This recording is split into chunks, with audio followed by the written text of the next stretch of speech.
అన్నదాత అన్నదాత మీ అన్నదాత చెమటోడ్చి ఆహారాన్నందించే రైతన్నా అనునిత్యం నీ కండదండగా నిలిచే నేస్తం ఎవరన్నా అన్నదాత అన్నదాత మీ అన్నదాత.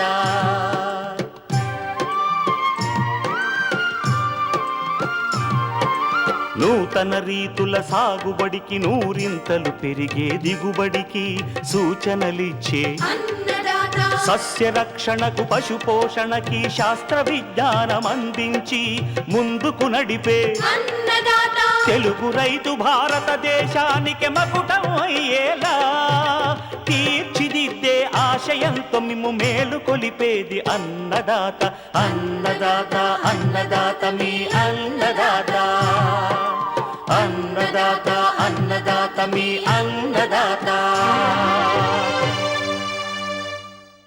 అన్నదాత ప్రేక్షకులకు నమస్కారం. ఈనాటి ముఖ్యాంశాలు: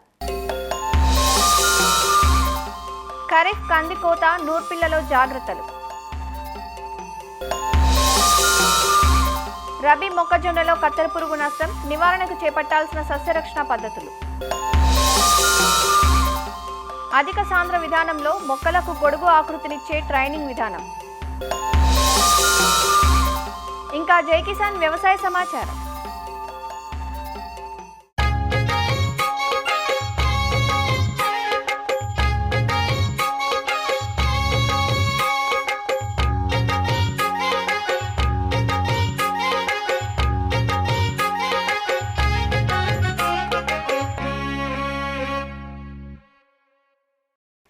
ఆంధ్రప్రదేశ్లో సుమారు 10 లక్షల ఎకరాలకు పైగా రబీలో సాగవుతున్న ఆహార ధాన్యపు పంట మొక్కజొన్న.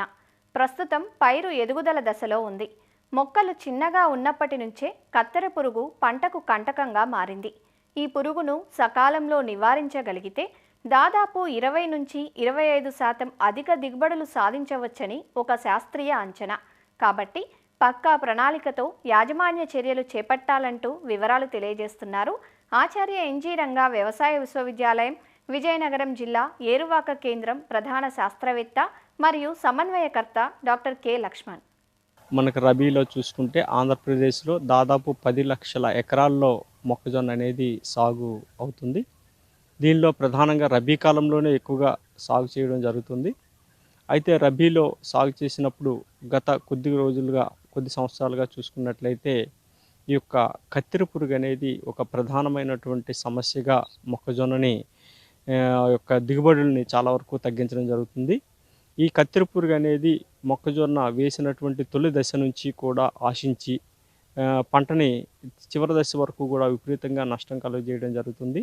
ఈ కత్తెర పురుగు యాజమాన్యం ఒకసారి చూసుకున్నట్లయితే ఈ కత్తెర పురుగు ఒక లార్వా మీద తిరగబడిన వయ్యాకారంలో మనకి ఒక లైన్ లాగా కనిపిస్తుంది పసుపు రంగులో.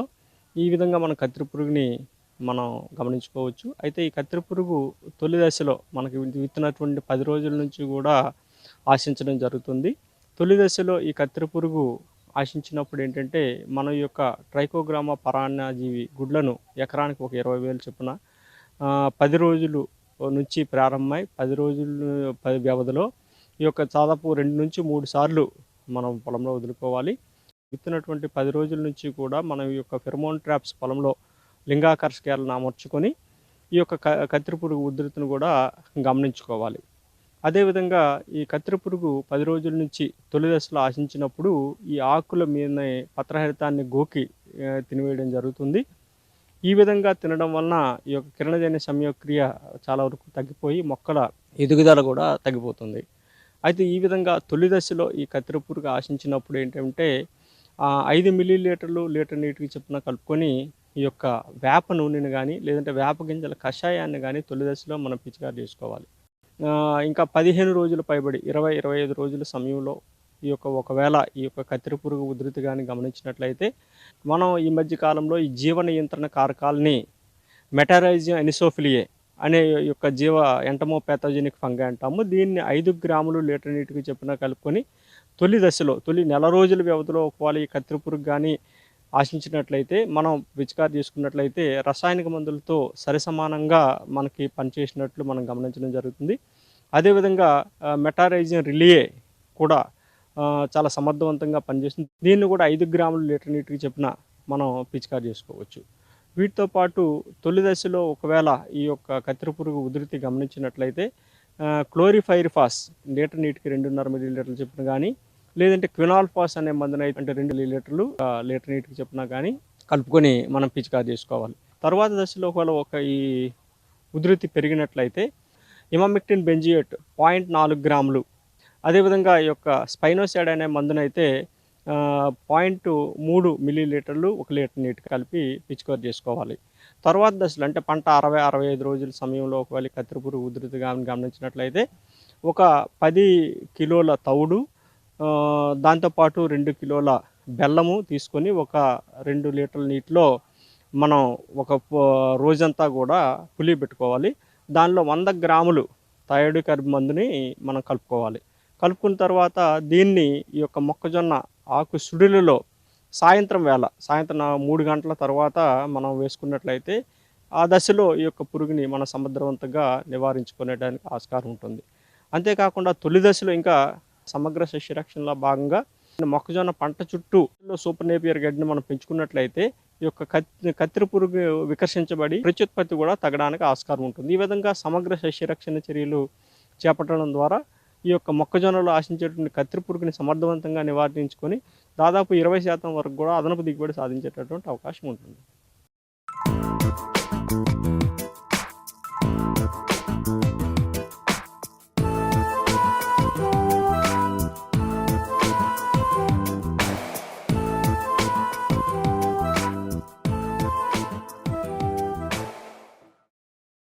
మామిడిలో హై డెన్సిటీ విధానం అమిత ఆదరణ పొందుతోంది.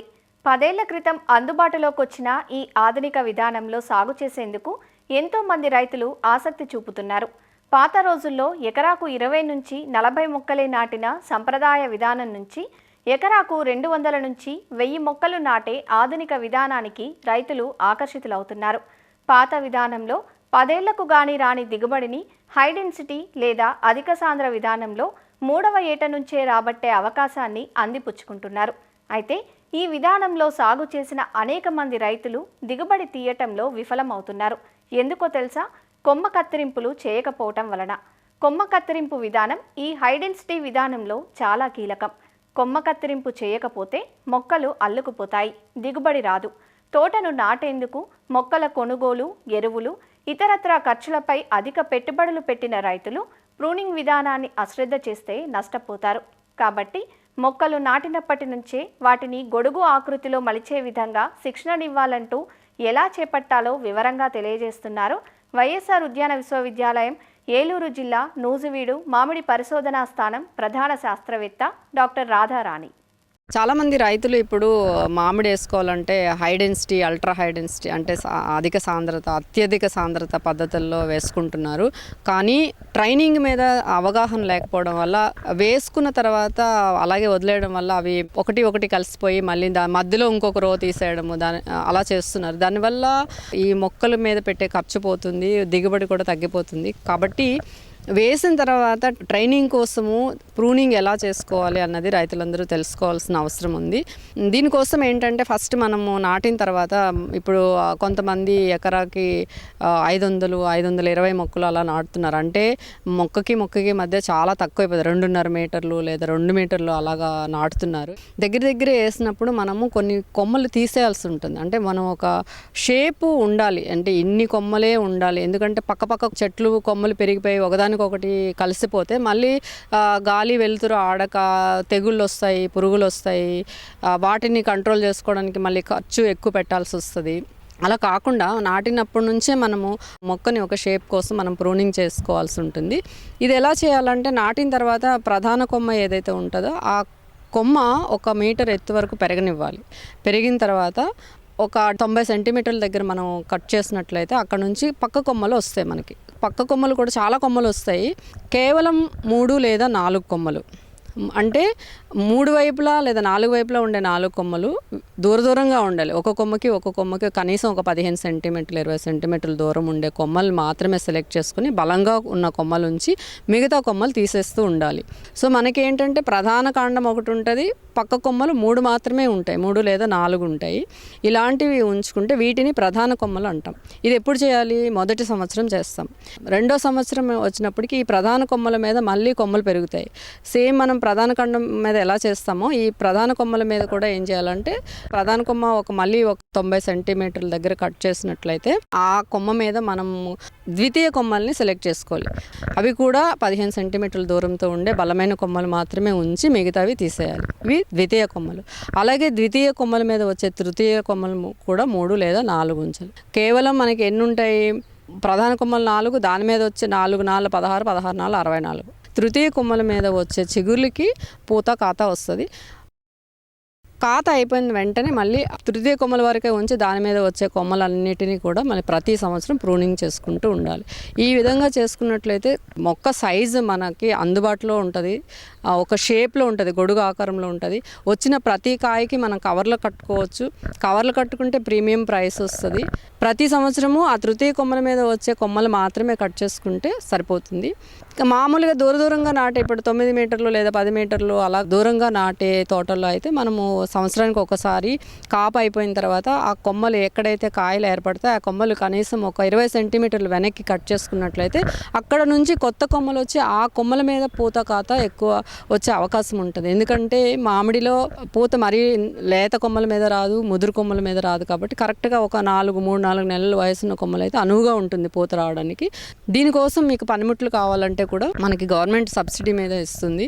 సో దాన్ని కూడా మనం ఉపయోగించుకోవచ్చు, రైతులందరూ ఉపయోగించుకోవచ్చు.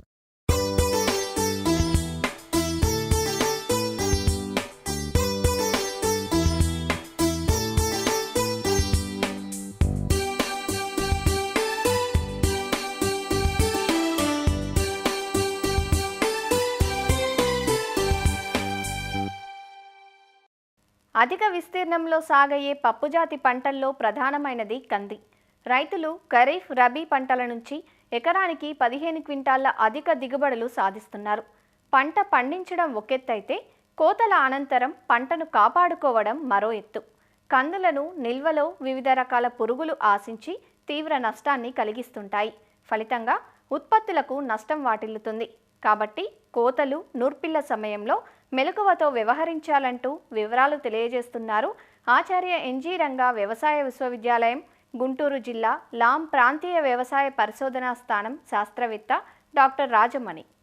కంది పంట పండించడమే కాదు, దాన్ని పండించిన ప్రోడక్ట్స్ని నాణ్యతగా ఉంచి దాన్ని ఎక్కువ రేటుకి అమ్ముకున్నట్లయితే రైతు సోదరులకు మంచి లాభాలు రావడానికి అవకాశం ఉంది. ముఖ్యంగా మన పంటను గమనించినట్లయితే ఆ పంటలో 80% పైగా ఉన్న మొక్కలన్నీ కూడా ఎండిన తర్వాతే మనం హార్వెస్టింగ్ అంటే కోత చేయాలి. కోసిన తర్వాత కూడా సుమారు 7 నుంచి 10 రోజుల దాకా ఎండాలి. అలా ఎండిన తర్వాత మాత్రమే మనం నూర్పిడి అనేది చేయాలన్నమాట. నూర్చే సమయంలో మనుషులతో మాన్యువల్గా కట్టని కొట్టడము, ఇనుప జల్లెళ్ళ మీద కానీ కొట్టడం చేస్తారు. ఆ విధంగా కనుక లేబర్ ఖర్చు ఎక్కువ అవుతుంది. కాబట్టి మనం ఎక్కువ శాతం మెషినరీ ఉపయోగించి, ట్రాక్టర్లను ఉపయోగించి పంట నూర్పిడి చేయడం జరుగుతుంది. ఇట్లాంటప్పుడు గింజలు సరిగా కనుక ఎండకపోయినట్లయితే ఈ ట్రాక్టర్ కింద నలిగిపోయి గింజలు నాణ్యత కోల్పోవడానికి అవకాశం ఉంది. దాన్ని చక్కగా క్లీనింగ్ కూడా చేసుకోవాలి. క్లీనింగ్ చేయటం అంటే జల్లెళ్ళు వేయటం, అలాగే రాళ్ళు, రప్పలు, మట్టిగడ్డలు లేకుండా చూసుకోవటం, ప్రాపర్గా డ్రై చేయటం కూడా చాలా ఇంపార్టెంట్. ఈ డ్రై చేయటం అంటే ఇందులో ఉన్న మాయిశ్చర్ని మనం కనీసం 10% తగ్గించాలి. అప్పుడే మనకి తర్వాత నిల్వ ఉంచినా కానీ దానిలో ఎటువంటి కూడా నిల్వలో వచ్చే పురుగులు బెడద లేకుండా మనకి నివారించుకోవచ్చు. పాత గోతాలు కనుక వాడినట్లయితే అందులో ఈ నిల్వ తాలూకు పురుగులు నిల్వ ఉంటాయి అన్నమాట. అవి మనం కనుక గింజల్ని అందులోకి విత్తనాలని ఎత్తినప్పుడు అవి వాటిని డ్యామేజ్ చేయడానికి అవకాశం ఉంది. కాబట్టి మనం ప్రతిసారి కొత్త పంట వచ్చినప్పుడు కొత్త గోతాలు తీసుకొని అందులోకే పంటని ఎత్తుకొని నిలవబెట్టుకోవాలి. ముఖ్యంగా బ్రూచిట్స్ వస్తాయి పల్సెస్లో, ఆ పప్పు ధాన్యాలు. ఈ బ్రూచిట్స్ రాకుండా మనం తగు జాగ్రత్త పడాలన్నమాట.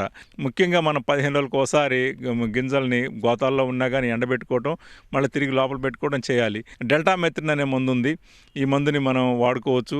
ఈ నిల్వ ఉంచిన గోతాల మీద పైన కనుక చల్లుకున్నట్లయితే మనకి బ్రూచిట్స్ మనకి సమర్థవంతంగా మనం నివారించుకోవచ్చు. కోల్డ్ స్టోరేజ్లో కూడా మనం పెట్టుకోవచ్చు. ప్రాపర్గా మెయింటైన్ చేయాలి. అక్కడ మాయిశ్చర్ని అది మెయింటైన్ చేయాలి, టెంపరేచర్ అది మెయింటైన్ చేయాలి. అట్లాంటి మంచి కోల్డ్ స్టోరేజ్ని ఎన్నుకొని మనం కనుక నిల్వ ఉంచుకున్నట్లయితే గింజ ఎటువంటి రంగు మారకుండా అదే నాణ్యతతో షైనీగా ఉంటుంది. కాబట్టి గింజలు కూడా మంచి క్వాలిటీ రావడానికి అవకాశం ఉంది. కాబట్టి రైతు సోదరులు ఈ సూచనలు పాటించినట్లయితే మనకి కోత తర్వాత వచ్చే పురుగులను నివారించుకోవచ్చు. తద్వారా మంచి రేట్లో మార్కెట్లో అమ్ముకోవచ్చు.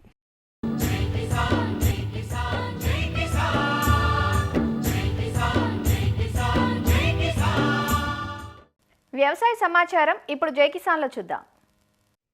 రైతులు నాణ్యమైన కోకో గింజలు ఉత్పత్తి చేయడంతో పాటు రైతులే వ్యాపారవేత్తలుగా మారేలా ఆంధ్రప్రదేశ్ ప్రభుత్వం రాష్ట్ర స్థాయి కోకో సదస్సును ఏర్పాటు చేసింది. ఉద్యాన శాఖ ఆధ్వర్యంలో ఏలూరు జిల్లా ఏలూరు నగర శివారులోని బాలాజీ గార్డెన్స్ వేదికగా తొలిసారిగా రాష్ట్ర స్థాయి కోకో సదస్సు నిర్వహించారు.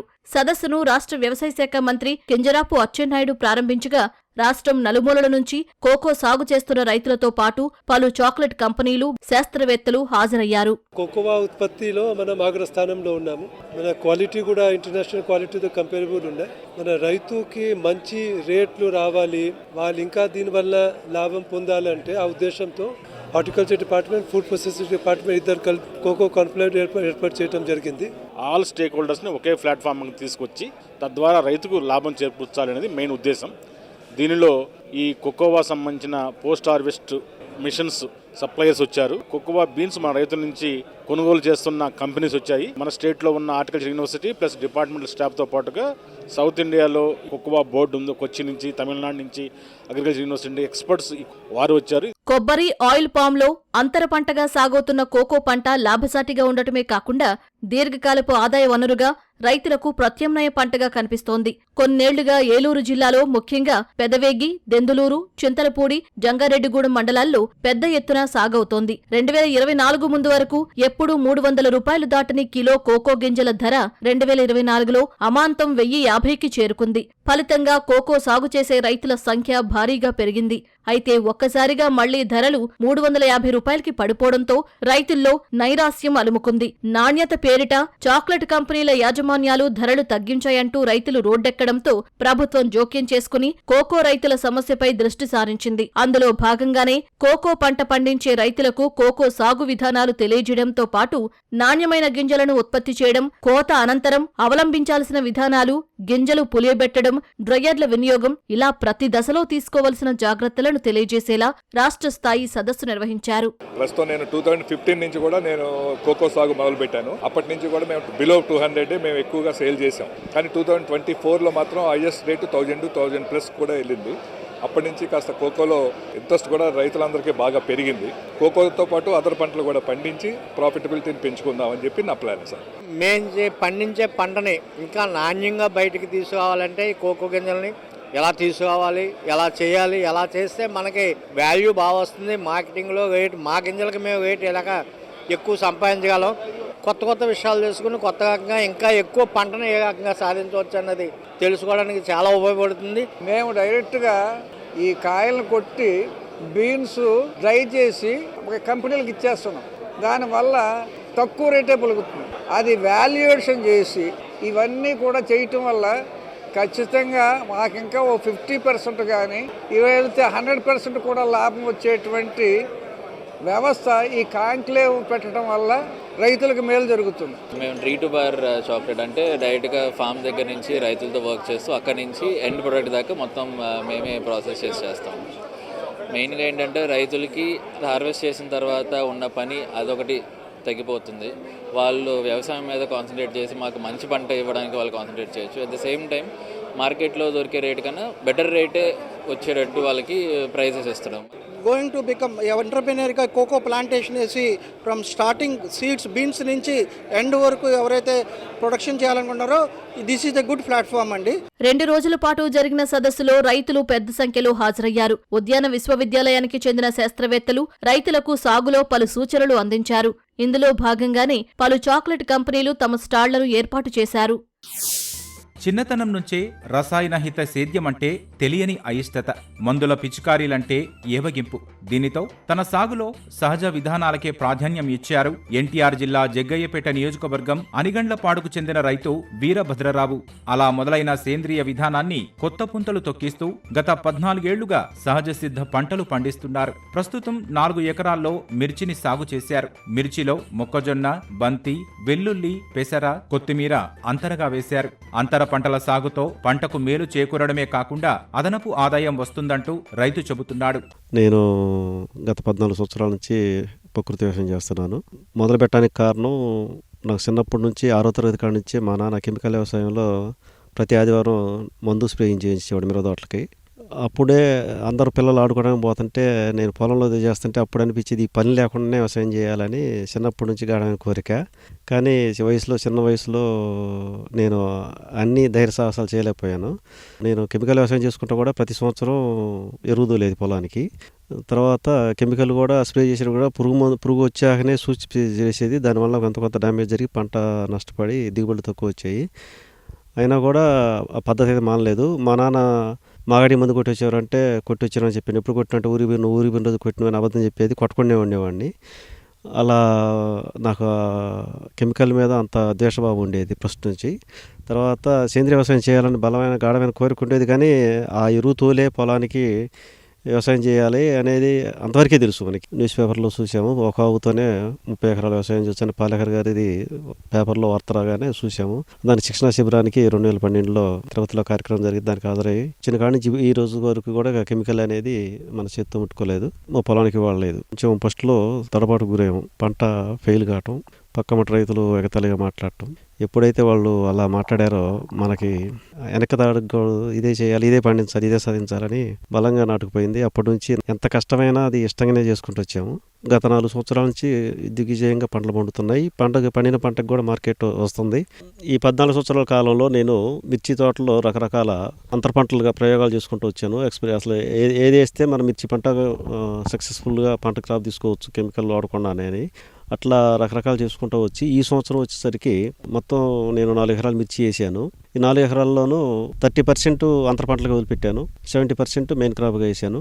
ఈ 30%లో వచ్చేసి స్వీట్ కార్న్ వేసాను, బంతి వేసాము, ఉల్లిపాయ వేసాము, వెల్లుల్లి వేసాము, పెసర వేసాము. కొన్నేమో మిత్ర పురుగులకు ఆకర్షణగా పనిచేస్తాయి, కొన్నేమో శత్రు పురుగులు పారదోలటానికి పనిచేస్తాయి. రక్షక పంటగా చుట్టూరు జొన్న పెట్టాము. సామాజిక మాధ్యమాల ద్వారా ప్రకృతి వ్యవసాయం గురించి తెలుసుకున్న వీరభద్రరావు 2012లో సుభాష్ పాలేకర్ ప్రకృతి వ్యవసాయంపై శిక్షణ తీసుకున్నారు. అనంతరం సాగుపై అవగాహన పెంచుకొని అటు దిశగా అడుగులు వేశారు. ప్రస్తుతం మిర్చితో పాటు అధిక క్యూర్క్యూమిన్ శాతం కలిగిన లఖడంగ పసుపును 1/2 ఎకరంలో సాగు చేస్తున్నారు. శుద్ధికి బీజామృతం చేస్తాము. తర్వాత వేసవిలోనే ఘనజామృతం తయారు చేస్తాము. వేసవిలో తయారు చేసి ఎకరానికి 10 క్వింటాలు సుమారు 70 ఎరువుతో కలిపి వెళ్తాము. పంట వేసిన తర్వాత మన నీటి తడినప్పుడు జీవామృతం వాడుతున్నాం. జీవామృతం అనేది మొదట మనం మొదలుపెట్టినప్పుడు మనం పాడైపోయిన భూమిని బాగు చేయడానికి ఎమటెమటి వారానికి 10 రోజులకి ఇచ్చేది. భూమి కాలక్రమేణా మార్పు చెందుకుంటూ వచ్చిన తర్వాత అంత సీటు ఇచ్చే పని లేదు. పంట కాలంలో 2-3 సార్లు ఇస్తే పంట వచ్చి మన చేతికి వచ్చేస్తుంది. ఈ పసుపు వెరైటీ వచ్చి మేము మేఘాలయ నుంచి తెచ్చామండి సీడు. ప్రతి ఒక్కళ్ళు ఇప్పుడు కుర్కుమిన కంటెంట్ ఎక్కువ ఉన్నది కావాలని అదొక అంటున్నారు అని చెప్పేసి మేఘాలయలో నుంచి తెచ్చాము. గత 4 సంవత్సరాల నుంచి సీడ్ డెవలప్ చేసుకుంటూ వచ్చాము. ఈ సంవత్సరం 1 ఎకరం వేసాము. మనం రెగ్యులర్గా వేసే పసుపు కన్నా పసుపులకి దుంపకుళ్ళు, ఆకులు, మచ్చ తెగుళ్ళు వస్తున్నాయి.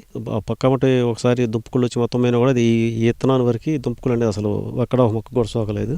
దీన్ని లకడంగా అంటామండి. సహజ విధానాల్లో పంటల సాగుతో ఖర్చులు తగ్గడమే కాకుండా దిగుబడుల్లో నాణ్యత సైతం పెరుగుతోంది. దీంతో వీరభద్రరావు సాగు విధానాలను తోటి రైతులు ఆచరించేందుకు ఆసక్తి చూపుతున్నారు. ఫస్ట్లో కత్త బాగా ఇబ్బంది పడడం, ఇప్పుడే కత్త ఫలితం దక్కుతుంది. పంటలన్నీ ఆ టైపుగా కొద్దిగా రిస్క్ అయినాక కూడా రిస్క్ తీసుకొని దాన్ని ఇచ్చేస్తుండో కొద్దిగా ఇప్పుడు పంటలు కానీ మనం వాటిని పండించిన పంటలు అమ్ముకోవటం కానీ ఇప్పుడు అంతా కొద్దిగా దారిలోకి వచ్చింది. ఆర్గానిక్ వాటిలోకి వచ్చి మేముగా కూడా అలా చేద్దామని అనుకుంటున్నాం. ఈ ప్రకృతి వ్యవసాయం గురించి కొంచెం అవగాహన కల్పించి మేము పండించిన పంటని ప్రతి రైతు దగ్గర కొనుగోలు కేంద్రాలు ఏర్పాటు చేసి గవర్నమెంట్ చేయాలని చెప్పి మేము ఆశిస్తున్నాం. సేంద్రియ విధానాలకు రోజురోజుకు డిమాండ్ పెరుగుతున్న ప్రస్తుత తరుణంలో రైతులకు సరైన ప్రోత్సాహకాలు అందించాలంటూ సాగుదారులు కోరుతున్నారు. రసాయన ఎరువులతో కూడినటువంటి పంటలు పండించడం వల్ల అటు మానవాళితో పాటు ప్రకృతికి కూడా ఎంతో నష్టం ఉందని ఇప్పటికే అనేక నివేదికలు చెప్పాయి. దీనివల్లనే ప్రకృతి వ్యవసాయం వైపు మళ్ళానని ఈ రైతు చెబుతున్నారు. ఎంతోమందికి కూడా ఈ ప్రకృతి వ్యవసాయంపై శిక్షణ ఇవ్వడానికి కూడా సిద్ధంగా ఉన్నానని, ప్రభుత్వం ప్రకృతి వ్యవసాయం చేసేవారికి మరింత సహాయ సహకారాలు అందించాలని కోరుతున్నారు. కెమెరామ్యాన్ కోటితో కృష్ణంనాయుడు, ఈటీవీ న్యూస్, జగ్గైపేట నుంచి. మరిన్ని విభిన్న అంశాలతో రేపటి అన్నదాతలో మళ్ళీ కలుసుకుందాం. నమస్కారం. అన్నదాతలు తమ సందేహాలు, సమస్యలను 1800-425-4085 టోల్ ఫ్రీ నెంబర్లో ఉదయం 10 గంటల నుంచి 11 గంటల మధ్య పని దినాలలో సంప్రదించగలరు. ఈ కార్యక్రమాన్ని యూట్యూబ్లో www.youtube.com/annadaata ETV లింక్ ద్వారా వీక్షించవచ్చు.